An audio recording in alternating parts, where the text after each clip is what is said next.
Club பேர் என்ன?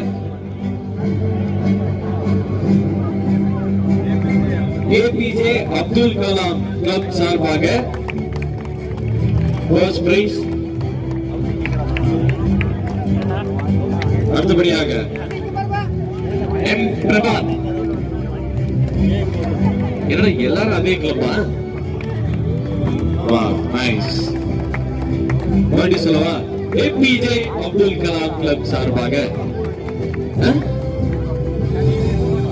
Satish coach.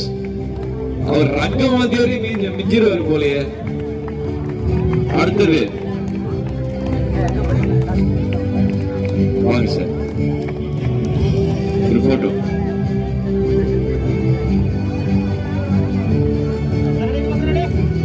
Next prize goes to Mukesh.